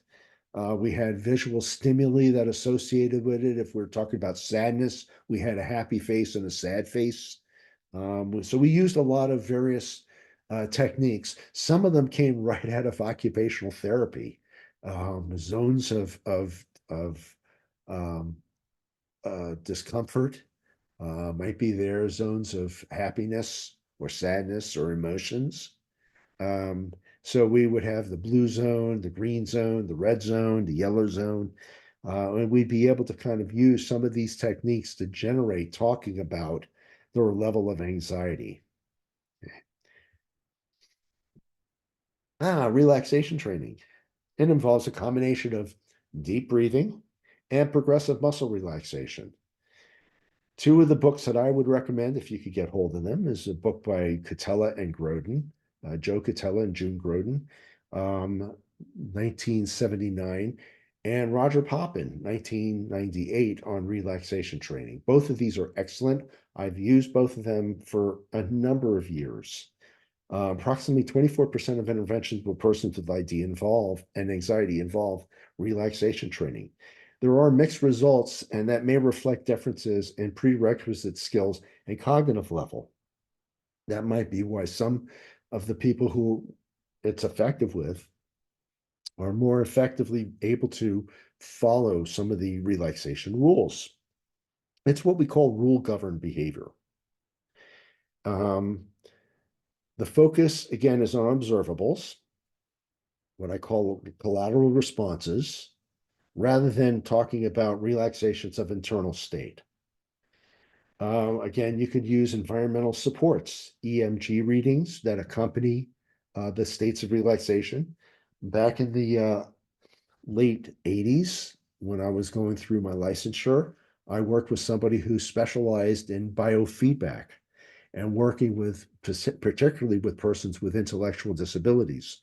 So one of my patients who I work with, who was high functioning intellectual disability, but she had Prader-Willi. And I don't know if you're familiar with this. It's a disorder. It's a severe eating disorder where persons will literally eat themselves into a state in which they are morbidly obese, and it lowers their life expectancy and their quality of life significantly.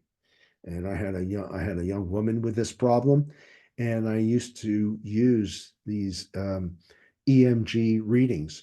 I would take the sensors and place one in particular on the frontalis muscle. The frontalis muscle is located right between your eyes, right above the bridge of your nose. That muscle is the muscle that we oftentimes, when we squint our eyes, when we're angry or squint our eyes and we get really mad at people, that area, the frontalis muscle, tenses up. So if we could get the muscles of the frontalis muscle to relax, that is oftentimes correlated with the person generally being calmer. So we would use these EMG readings, and we were able to predict and show with this particular woman that we were working with, it wasn't so much the Prader-Willi that was the problem, it was PMS. And we were able to track her level of anxiety and her tension on her frontalis muscle and see changes which correlate cleanly with her menstrual cycle. And we knew, and we were able to kind of use this as a correlate so that she didn't even realize she had this problem, but we were able to kind of recognize that she does have this problem and treat it as such, rather than treating it just simply as anxiety. We were treating it as getting her to get a specialist to work with PMS. There's a wonderful book. I don't know if you could still get it, by Michelle Harrison, on premenstrual syndrome. Um, I used it extensively, and I even had a session where I contacted Michelle and had her talk me through it, because the book doesn't really mention much about intellectual disabilities, but you could certainly use a lot of the techniques that she talks about, and certainly all of the data sheets to track when the symptoms are there. Excellent, excellent book.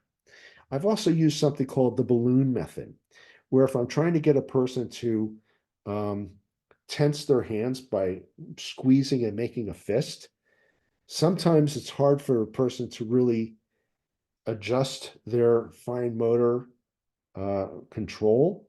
So I would put a long balloon in their hand, and I'd say, hold the balloon lightly.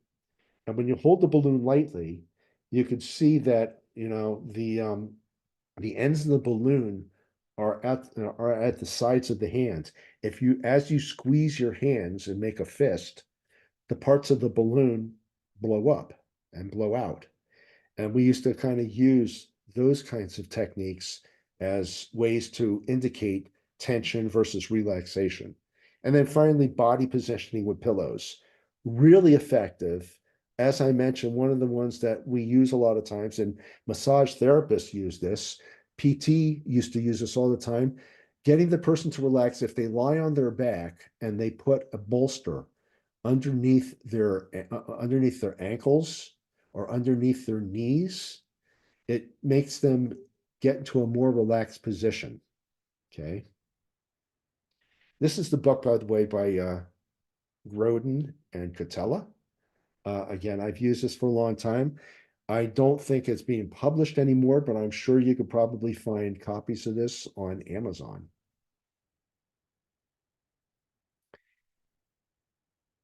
Acceptance-based therapies. I'm not going to go through all of these. I'm just going to kind of briefly talk about some of the research on this. Um, Thoughts, feelings, and behaviors are considered important, but the focus is on accepting those thoughts rather than judging them or rather than avoiding them, but just recognizing them as feelings, and nothing more than that. ACT, which is called Acceptance Commitment Therapy, ACT, is one of those approaches. Dialectic behavior therapy, DBT, mindfulness, meditation therapy. These are approaches which are what we call acceptance based. Approximately 8% of therapies use ID and use this acceptance based approach. Individuals are encouraged to remain in the present moment using metaphors and analogies. Uh, I I use ACT with many of my patients in one form or another, depending on their cognitive level, and I use a lot of these metaphors. Skiing is one of those metaphors of, avoiding the slope and avoiding going down, and instead you ski by skiing into the slope and leaning forward, not backward. And that's the same metaphor that I use when you're being exposed to some of the aversive uh, anxiety evoking stimuli, is that our first inclination is to lean back and avoid and escape, sort of like you do when you're going down a hill and you're on skis. You lean back. And if you do that on skis, everybody who's a skier knows you're going to gain speed and it's going to make it even worse. The more you escape and avoid, the more you lean back on skis and escape going down, the faster you end up going on the skis. You build up speed, you don't break the speed down, and you have much less control. But any person who knows how to ski going down a slope, if you lean over your skis and ski into the slope and take it head on, you actually have far more control and you could turn on a dime a lot of times when you're going down the hill. Took me a long time to learn that when I was skiing, but I eventually got it. And it takes a while for these metaphors to kick in with ACT, but I've used them. I find that they're very interesting, um, as well as some of the other techniques. I won't spend a lot of time on ACT, but it's one of the ones that, again, there's not a lot of research on. In spite of that, I still use it because, from my own personal experience, I have found ACT to be very, very effective with a wide range of ages of persons. DBT, again, I'm not going to be doing this justice, but let me describe to you briefly that it's a multi-component treatment approach using skills training, mindfulness, emotional regulation, distress tolerance, contingency management, exposure, and cognitive restructuring. It can be adapted with persons with ID. Um, Use briefer skills sessions, concrete examples. You modify the language. Skills taught using errorless teaching and multiple exemplars. I do not do DBT. I was not trained in DBT, but I worked next to the office of a person who used DBT extensively for her patients with ID. She was the go-to therapist for a lot of our patients, and she was remarkable. I had a patient, one patient in particular, I referred to her. I could not do anything with this patient. It was one of the most challenging people I've ever worked with, and she started doing DBT. It took her a lot of sessions, and I can remember many of the sessions. I could hear the patient yelling in the other room at the therapist. But over time, that dissipated, and she really did well. Quite impressive.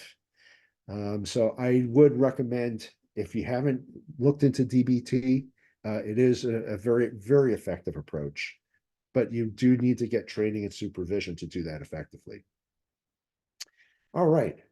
I'm going to define to you the empirical therapy, the supported therapies.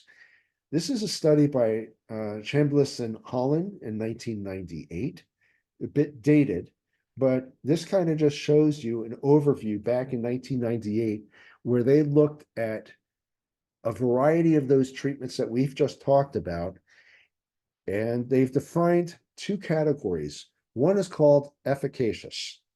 Efficacious is defined as two random control trials, studies. So it's two studies that have been done where it was set up in a random control trial, or at least three replications in controlled single case experiments by two or more independent groups. These are some pretty strict criteria. And it's not easy to find this. Certainly in 1998, it was not that easy. But when Chambliss and Holland did do the research, these are the ones they came up and found to be efficacious based on these criteria. In vivo exposure, contingent reinforcement, hierarchy shaping, stimulus fading, prompting, non-contingent reinforcement, increase in predictability and relaxation. What you're looking at here is essentially with this population, the ones that fall into the ABA category, where you're looking at behavioral manifestations. What you don't see here is the use of extinction and response blocking, not as efficacious. Again, not a whole lot of studies that actually did that meet these criteria. Then they come up with a category that is possibly efficacious. This is at least one RCT, or it's been shown to be beneficial to at least three participants in a single case experimental design. These are, well, this one does involve extinction block and response blocking, providing choices, incorporating perseverative interests, and CBT. The ones back in 1998, which really don't have a lot of evidence, are the acceptance-based therapies. I don't even think ACT was around in 1998. If it was at its infancy, because a lot of the stuff from ACT came out of relational frame theory, which was a pretty hot topic in the late 80s and early 90s. And a natural extension by Steve Hayes and his colleagues was to take relational frame theory and verbal behavior analysis and take it one step further and develop this acceptance commitment therapy. So it really has ACT has its underpinnings clearly in ABA. Its roots are solidly in the relational the RFT research. All right, I'm going to go over general conclusions, and then we'll be done with our discussion of anxiety. Okay, in general, for individuals with ID, behavioral interventions can be considered efficacious for treating phobias, avoidance, fears, and anxiety. Exposure and reinforcement are the most commonly used. And again, when we talk about exposure, it's not response blocking exposure so much as it's this graduated exposure to the stimuli, fading the stimuli into the situation, turning up the gradual intensity, turning up the gradual duration, and so on. Multi-component interventions are considered the best practice in individuals with ID. And then finally, although using anti-anxiety stimuli may be counterproductive distractors for neurotypical individuals, it may not be true of individuals with ID who require longer time to habituate to those types of stimuli. Last, final caution. We didn't really mention this as the fourth cause. We talked about triggers. We talked about material causes and efficient causes and formal causes, but we didn't talk about final causes. What is the function of anxiety? What purpose does it serve? Well, there's an old saying, fools rush in where angels fail to tread. The idea here is that going into an aversive situation that you know is aversive and not going in with caution is not necessarily an adaptive response. We kind of walk in gingerly when we've been exposed to things which are aversive to us. But what about other possible functions? What else might be going on? What other consequences may be arranged? And I want you to ponder this, and then we'll be through. Although many anxious or fearful behaviors may be negatively reinforced through escape and avoidance, consider these functions. Number one, positive reinforcement. The person is gaining a lot of attention and a lot of reassurance and comfort when they are showing signs of anxiety. Everybody is coming in and saying, you'll be okay. You'll be able to do this. Just hang in there. That is a lot of positive reinforcement. And that may be one of the motivating variables that gives rise to maintaining this particular type of escape and avoidance responding. It could be actually it's functioning as a positive reinforcer. It also may be functioning as a positive reinforcer in the sense that now a person has access to tangibles, soothing and comforting stimuli, things that they really want, things that they try to things that they try to get that are tangible, fidget things. It could also be anxiolytic medications. There may be some drug seeking that a person is saying, I'm anxious, I need my Xanax. Okay. So these are things I want you to think about here, that there may be more going on than just the anxiety. I'm going to stop my sharing now. And that concludes our discussion of anxiety disorders. I hope it was informative to you, and I hope that you could take away much from this discussion about what to do with persons with intellectual disabilities who have this anxiety and may also have attached to this a comorbid depression that oftentimes accompanies this as well. Thank you very much, and I'll see you the next time. Bye-bye.